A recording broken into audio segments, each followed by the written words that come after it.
ragazzi, benvenuti su Italian Bartender. Io sono Claudio, il bar supervisor dello Sheraton Diana Majestic di Milano, e oggi faremo insieme il Boulevardier.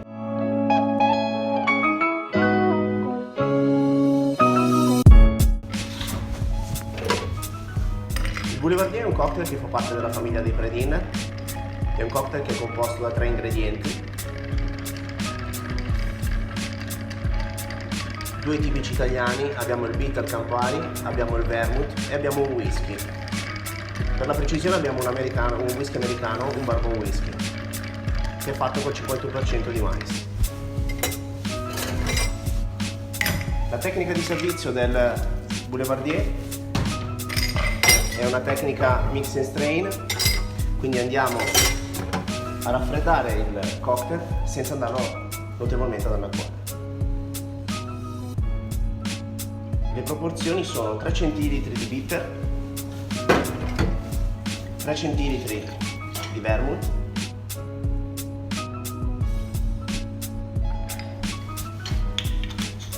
e come ultimo ingrediente, ma non per importanza, abbiamo il nostro bourbon whisky, sempre nella quantità di 3 centilitri. Andiamo a mescolare.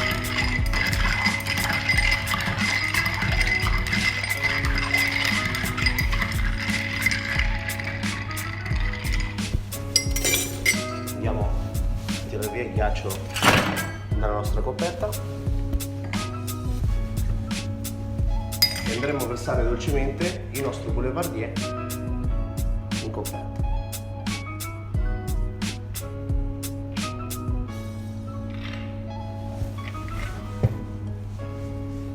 Come guarnizione andremo ad utilizzare degli oli essenziali di arancia,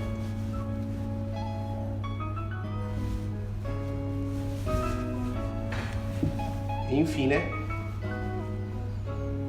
andremo a inserire la nostra scorza d'arancia all'interno del bicchiere. Prego.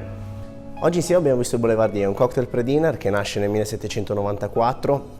L'eredità di questo cocktail viene data a Dominic Benegas, che viveva uno dei suoi momenti di spicco di carriera, ma subito dopo la vera nascita di questo cocktail venne data a questo giornalista francese, che dedicò questo cocktail appunto a una rivista importante di Parigi. Siamo nel periodo storico 1927-1934, periodo del proibizionismo.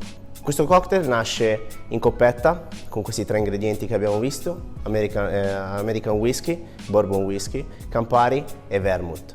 È molto usuale trovarlo anche on the rocks, quindi servito in bicchiere con ghiaccio. Grazie per averci seguito, vi rimango dal blog per l'articolo intero e ricordatevi di iscrivervi al canale. Grazie.